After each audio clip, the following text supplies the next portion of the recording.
Welcome.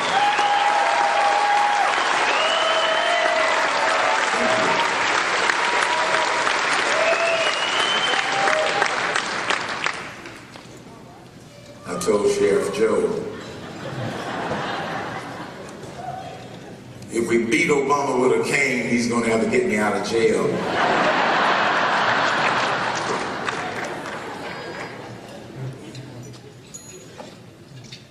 Let it be borne in mind that the tragedy of life does not lie in not reaching your goals.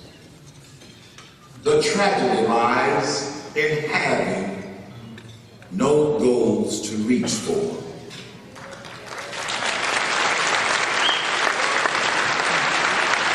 It's not a calamity to die with dreams unfulfilled, but it is a calamity to have no dreams. The American dream is under attack. The American dream is under attack, but the good news is we can take it back.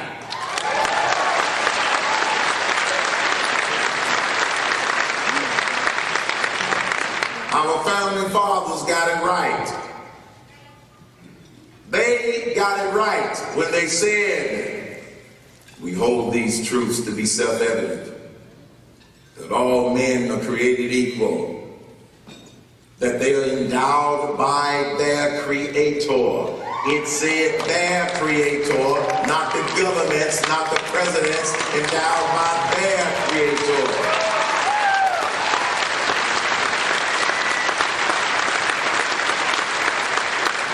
With certain unalienable rights, that among these are life, liberty, and the pursuit of happiness. That among these must have meant that they were thinking about some others. In addition to life, liberty, and the pursuit of happiness, I happen to believe that they were thinking about the unalienable right to protect yourself, to protect your family, and to protect your property. We call it the Second Amendment to the Constitution.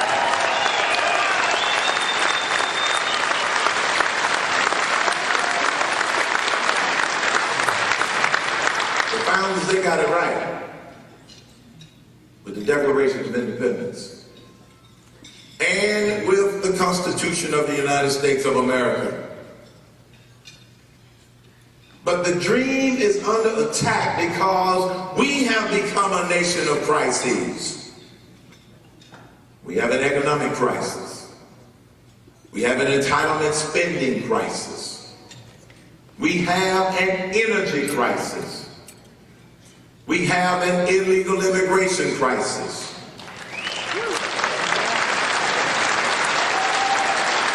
We have a faulty foreign policy crisis.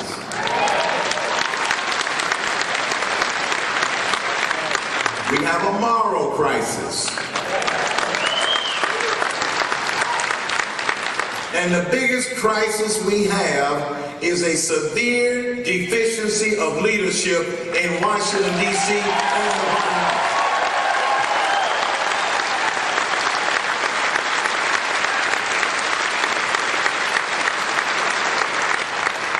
That's why America is off track. When I was growing up, I never thought or dreamed that I would run for president of the United States. That wasn't a boyhood dream of mine.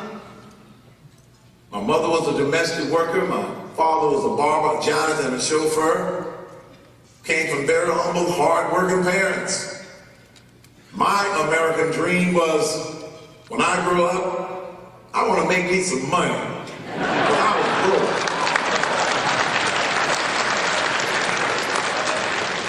I didn't want to be president. I needed to make some money. But God has blessed me to have allowed me to achieve my American dreams and then some. That's what this nation is all about. And that's what we owe to those next generations coming along that they would have a similar opportunity that we had.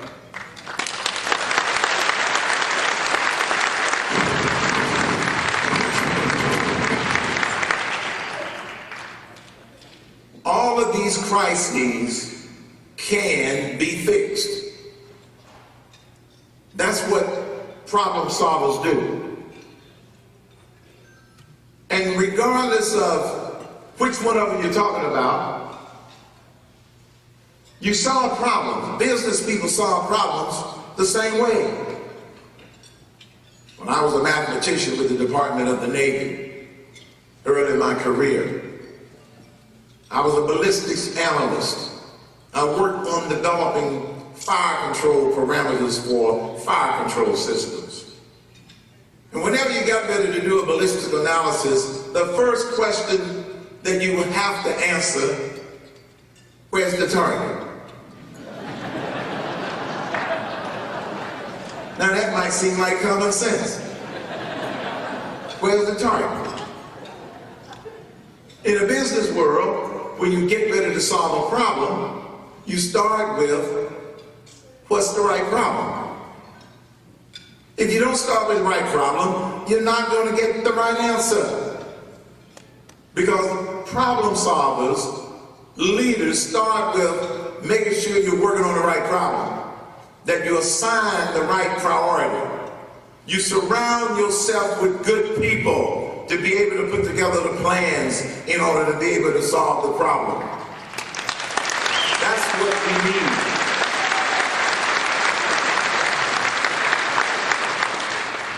Let's apply this little leadership formula to a couple of these crises that we face. Let's start with the biggest domestic problem we have. This economy is on life support. And in order to fix this economy, the plan that I have put on the table and proposed starts with throw out the current tax code, throw it out.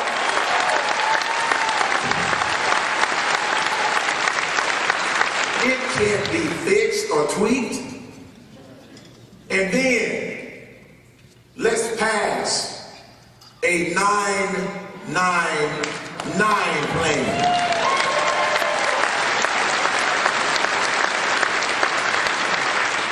9% business flat tax, a 9% personal income flat tax, and a 9% national sales tax.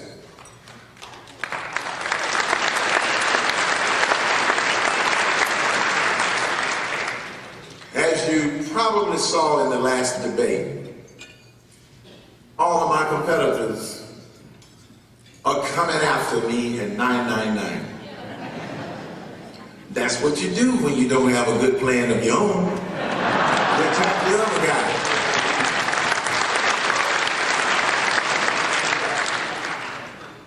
And let me expand upon a couple of components of that because of all of the disinformation out there about 999. In the first 9, the business flat tax piece, before you apply the 9%, you are allowed to deduct purchases and capital expenditures. No depreciation schedules. You spend money on your business, you deduct it that year. The purchases that you deduct in order to produce your product, only if you made those purchases from U.S. businesses.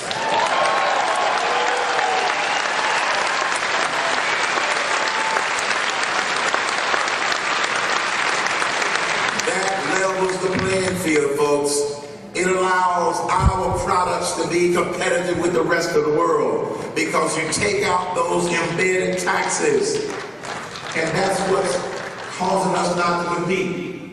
And you hear a lot of talk about, well, what are we going to do about China? China's manipulating the currency. Well, let me tell you what the Cain philosophy is about how we deal with China. 3 words with 999 in place: outgrow China. We won't have to look back, because we will have leveled the playing field. We simply outgrow them. That second 9, you are allowed to deduct charitable contributions, because charitable organizations are closest to the problems within the community. This way, you encourage those organizations to continue to do what they do best: solving problems within the community. Not another government program, not another entitlement program. One of my guiding principles is, and always will be, if you want to solve a problem, go to the source closest to the problem, which means in the community, not Washington, D.C.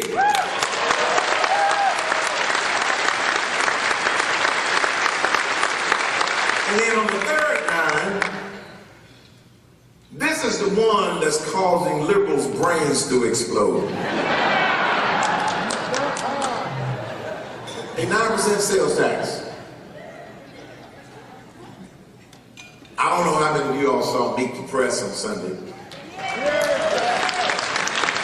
I had a difficult time getting Mr. Gregory to understand that if your state has a state sales tax, or if it doesn't have a state sales tax, that has nothing to do with the 999 program.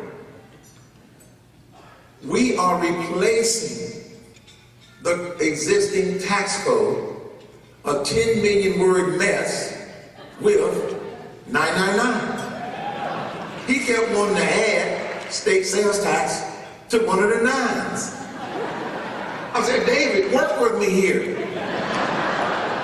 This has nothing to do with my 999 plan. And so some people are arithmetically challenged.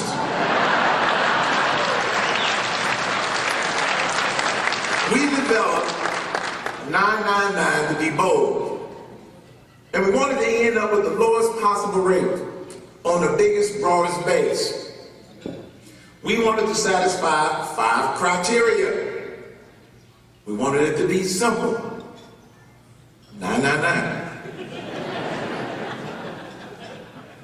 Not a 59-point plan that takes 160 pages to explain.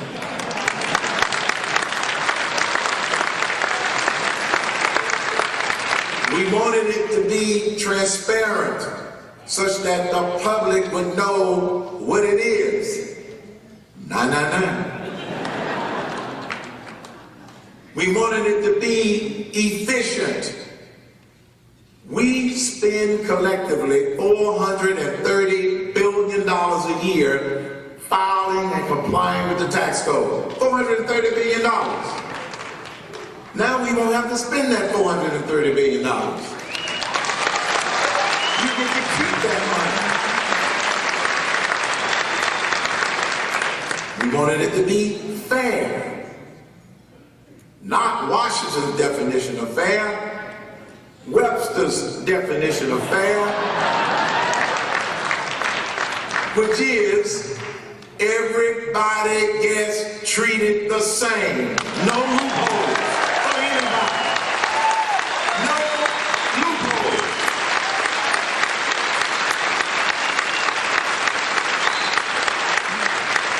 And oh, by the way, it's revenue neutral. It will raise the same amount of revenue that we currently collect, spending $430 billion from 5 sources. So 999 replaces corporate income taxes, personal income taxes, the capital gains tax, the payroll tax, and the death tax. 5 get replaced with 3, 999.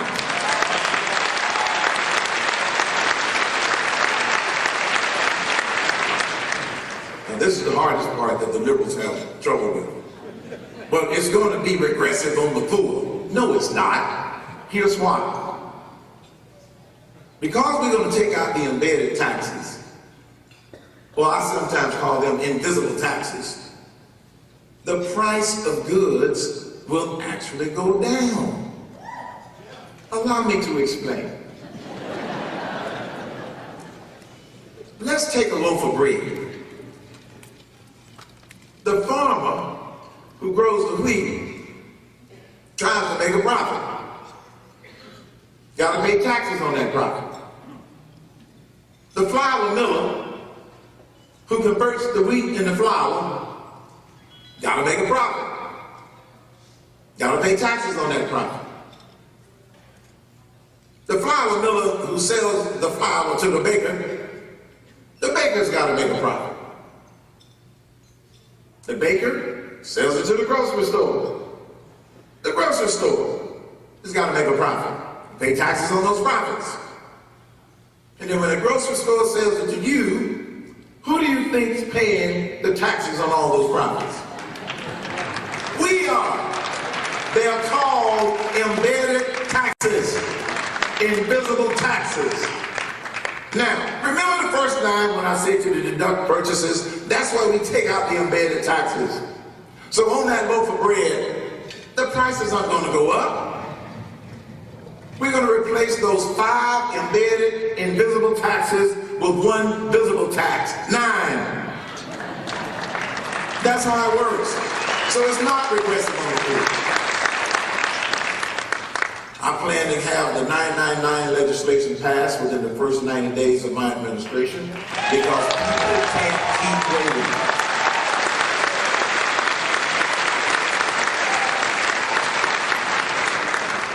When I was describing this inside the Beltway, one of the skeptics said, well, you can't do that. Well, why? Well, you don't know how Washington works. I said, yes, I do. It doesn't.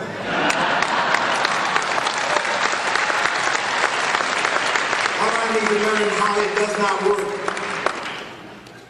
Well, how are you going to get that passed? It sounds good, but it just doesn't work that way. I said, well, how about the day after I get elected president, I'm going to take a nap. The second day, I'm going to call my national security team together so we can start putting together some clear foreign policy strategies. And then I'm going to get my economic team together, meet with congressmen and congresswomen who are willing to co-sponsor the legislation so we can have it ready to go when they go into session after I'm sworn in. And then we'll have the legislation ready to go. They're going to introduce it early. And then I'm going to pull out my secret weapon in order to get it passed. Eric Dirksen popularized the statement, when they feel the heat, they will see the light. Y'all gonna be my heat to get them to see the light. That's how that works.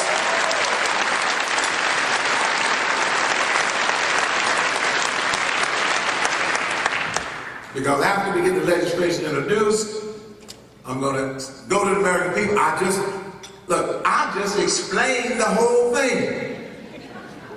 And see, the difference between me and some of the others that are vying for the Republican nomination is that politicians, not all, politicians propose stuff that they think they can get passed. Problem solvers propose stuff that fixes the problem. And we got a big problem we need to fix.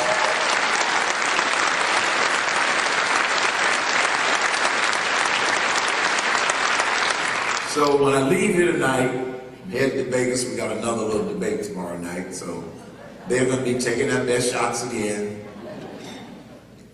That's okay. That just means that we're winning. That's all. We're winning. But the approach is the same. Make sure you're working on the right problem.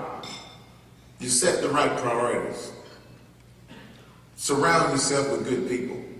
Somebody asked me the other day, what type of people are you going to put in your administration? I'm going to have some people in my administration that are current office holders. See, I know we have issues with Washington, but there are some good people there. And I know a whole lot of the ones that are there that are going to be a part of a Cain administration. So, you know, they're just outnumbered. They need some reinforcements.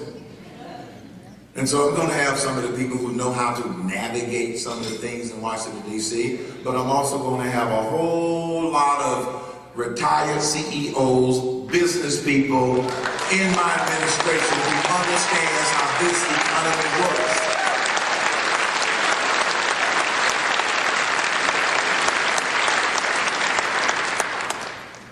Foreign policy. Let's do that example. I'm often criticized, you know, when you sort of move up in the polls, that bullseye on your back gets a little bigger. Well, he doesn't have any foreign policy experience. And the guy there now does.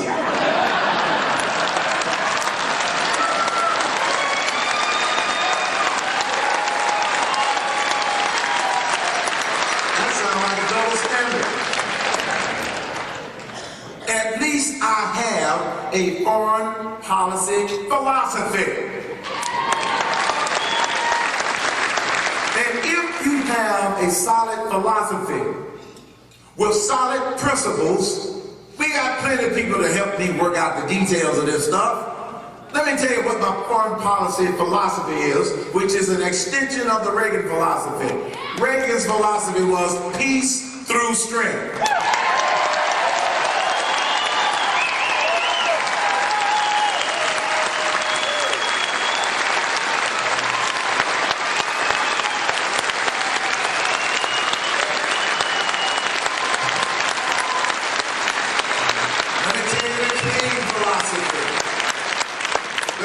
Philosophy will be peace through strength and clarity. We must clarify who our friends are, clarify who our enemies are, stop giving money to our enemies.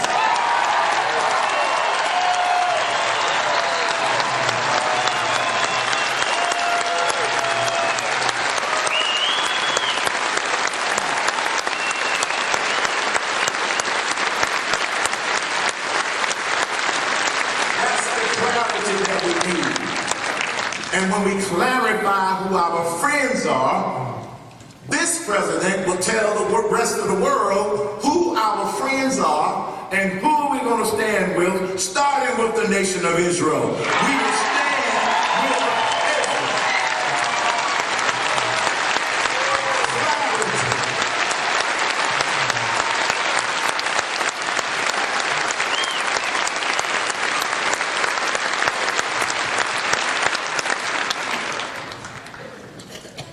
So the problem-solving approach works on all of them. It's already been documented. Energy.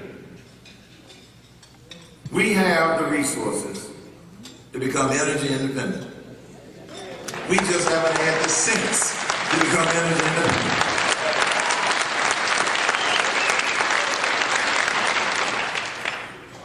We are already working for the Cain administration to develop an energy independence strategy so we can drill here, dig here, explore here, right here at home first, to become energy independent.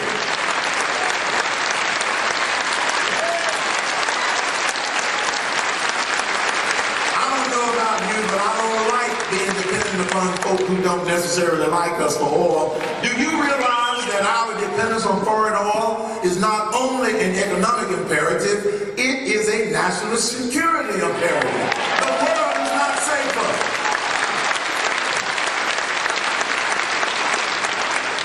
And when I say that inside the Beltway, skeptics say, well, you can't do that.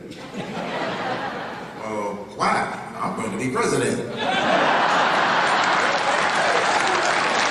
What did I miss? Well, the EPA is not going to let you do that. I said, let me get this straight. As my dad would say, my dad didn't have a lot of formal education, but he had a PhD in common sense. And so I said, well, let me get this straight. Does the EPA work for us, or do we work for the EPA? Well, nothing. Here's what's going to happen. In a Cain administration, the EPA is going to get an attitude adjustment. So there's no reason to stop.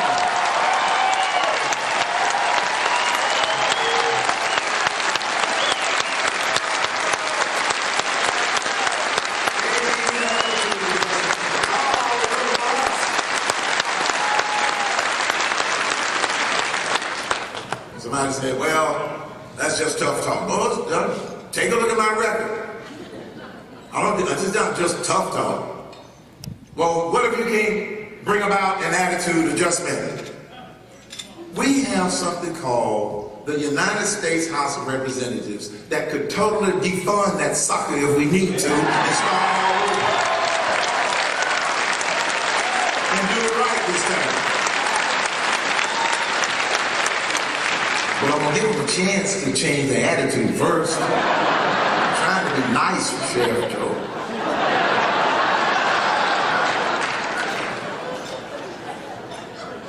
We can get this nation back on track.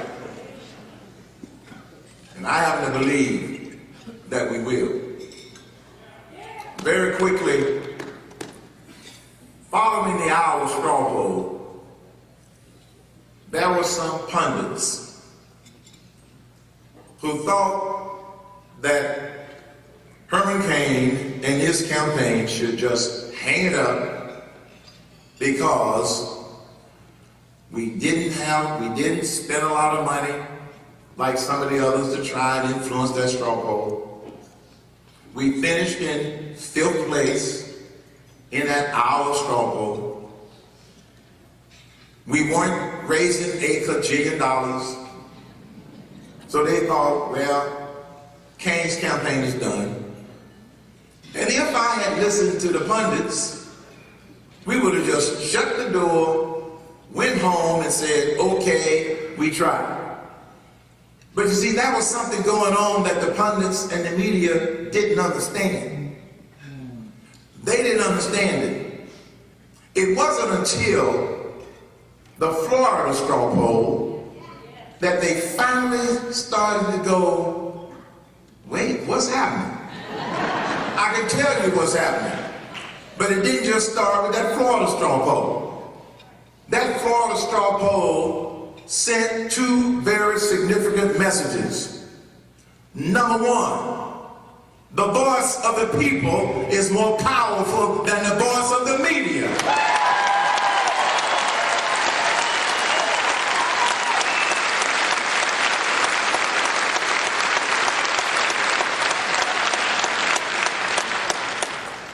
All we heard for weeks was that it was a 2-man race. I know Governor Perry, Governor Romney, that's all the media tried to convince people of. But the American people can think for themselves. And that's what they did in Florida, and that's what they're continuing to do. The second clear thing that came out of that Florida straw poll, and we see it all the time. Message is more powerful than money.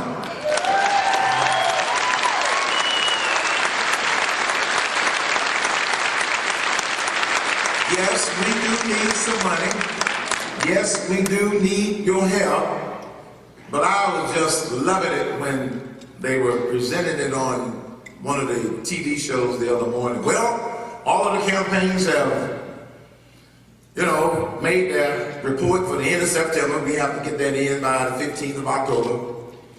And they showed Governor Romney and Governor Perry. One of them was $10, $12 million, and Governor Perry was like $16 million, and they were talking about how they were and so forth. And then there was Congressman Paul came on down the line, and Representative Michelle Bachmann was like at $4.2 million.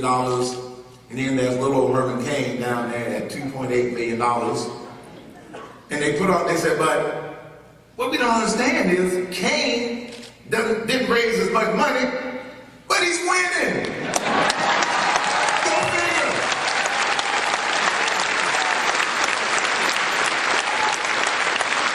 The reason that Cain is winning is because message is more powerful than money. When you have a strong message that is simple to understand, it contains substance, and it is specific. That's what's causing people to connect with this campaign.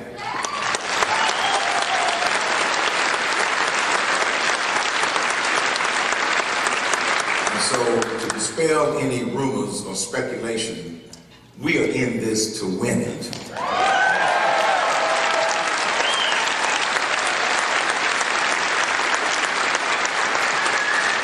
Now, after that hour straw poll, I think my name ID was probably in the mid-30s or something like that. We were polling in the single digits. That was a Zogby poll that just came out today that you all might be interested in. You mind bringing it up? So I thought I would just share these results with you since I don't have as much money as the other folk. Yes. We got two of them here. One is the Rasmussen poll, which is a reputable poll. This one came out, and it says presidential matchups for 2012. Cain 43%, Obama 41%.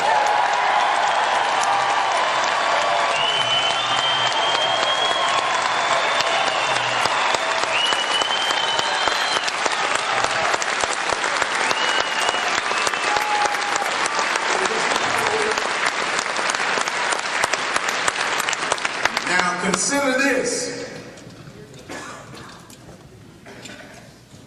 President Obama's name ID is at least 200% because he's been constantly campaigning. My name ID, according to the latest Gallup poll, was only about 61%. So now just imagine when 100% of the people know who I am and when 100% of the people understand 999.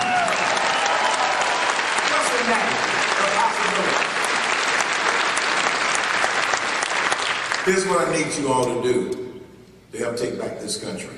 3 things. First, stay informed. Stay informed. There's a lot of garbage on the internet. There's a lot of misinformation out there. Stay informed so you can become an informed voter. So you can correct family members and friends when they don't understand what's going on. Because we have to stay informed because stupid people are running America. They are. But the good news is we can outvote the stupid people.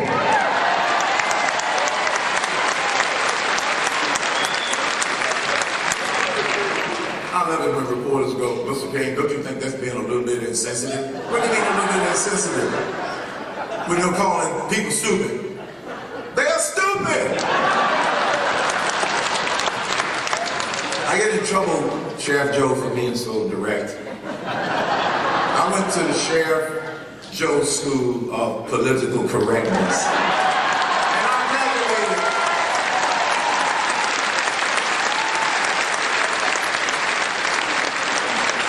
The second thing, stay involved. I'm thrilled that so many of you all are here tonight to hear my message, that you're here to help the Republican Party of Arizona, because we've got a lot of work to do in Arizona and every other state. Stay involved. And as the great philosopher Emeril Lagasse says, kick it up a notch.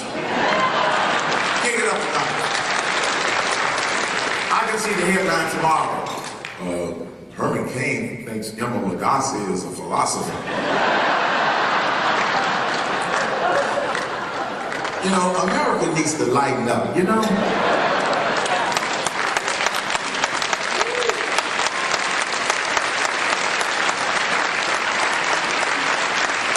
So stay involved. Everybody can do what they can do. That's all we are asked to do. Do what you can do. And then thirdly, stay inspired. You see, the liberals don't want you to believe that we can do this. They don't want you to believe that this sleeping giant called we the people is awake and is going to stay awake. They don't want you to believe that just because President Obama is planning to raise $1 billion, they want you to believe that he can't be beat. All of these polls that I've talked to you about, my increase in the polls, not having $1 bajillion, not having a name ID, but it's back to the voice of the people who are still in charge of this country, and it's the American people that are going to take this country back.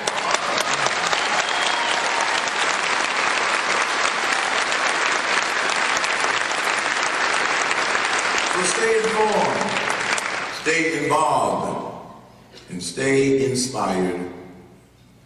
Let me tell you one of the things that inspires me. 12 years ago, my first grandchild was born. And when I looked into that little face, I didn't know. The first thought that went through my mind wasn't, what do I do to give her a little bit better start in life? I didn't think about, what do I do to make sure that she gets a good education? The first thought that went through my mind, so help me God, what do I do to make this a better nation and a better world? That was 12 years ago. I didn't know the answer then. But as my life unfolded, since 1999, I came to realize more clearly than I had ever realized before that in this life, there are two plans. There's your plan, and then there's God's plan.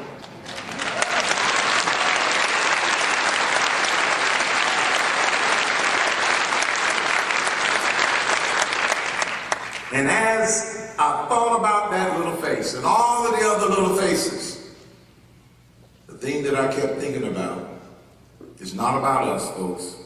It's about the grandkids. And like I told you earlier, when I was growing up, I didn't have this dream of I wanted to be president one day. I didn't seriously consider that I was supposed to run for president until after Barack Obama took office.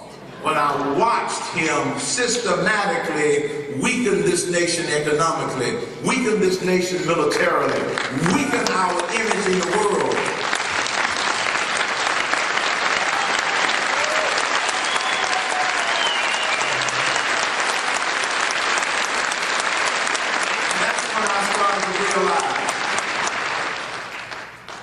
Maybe God had another idea about how I wanted to spend my sunset years. I was on my way to cruise control, minding my own business, when the nation got off track. But I happen to believe that we all put here on this planet for a reason.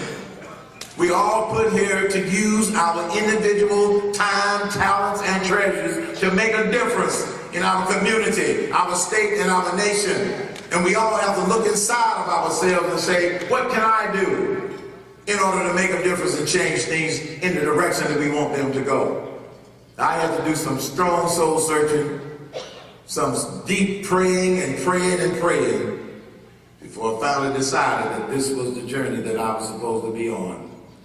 Once I made that decision, after a lot of prayer, a lot of consultation with the right people, including my wife for 43 years.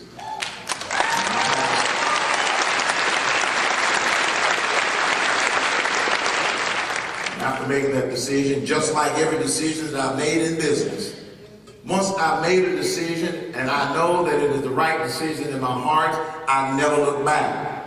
I never look back. That's why the title of my new book is This is Herman Cain, My Journey to the White House, because I know I'm going to get there.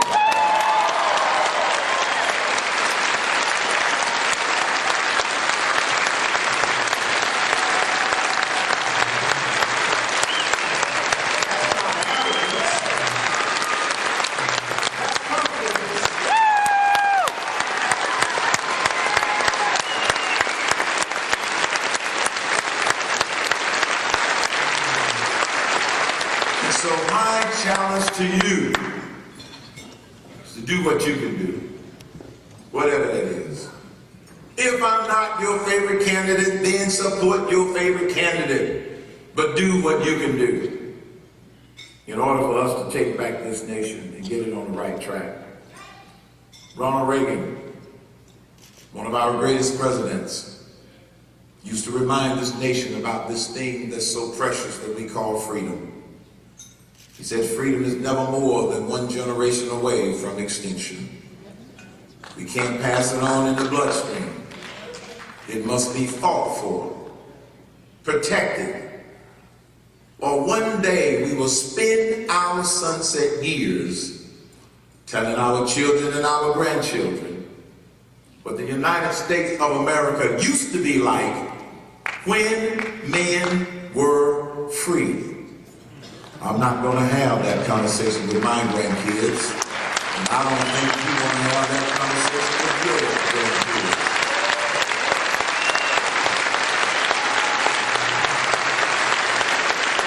Not on our watch.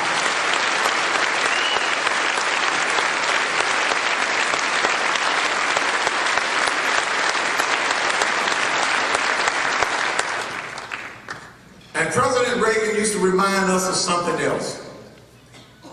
He used to describe this great nation as that shining city on a hill. That shining city on a hill. But in the last several years, that shining city on a hill has slid down the hillside. And Americans are hungry to push that shining city on a hill back to the top of the hill where it belongs. As your president, I will lead us back to the top of the hill. We are the greatest country in the world, and I will never apologize for America's greatness. God is blessing America.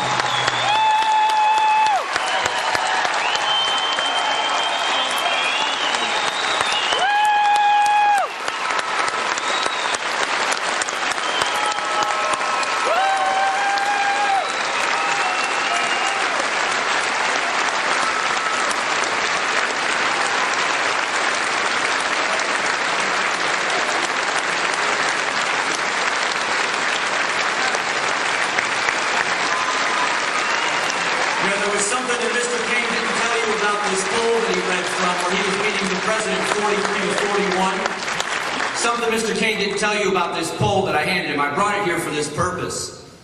That lead over the president, 43 to 41, he's the first candidate to hold a lead head-to-head over this president. No Republican candidate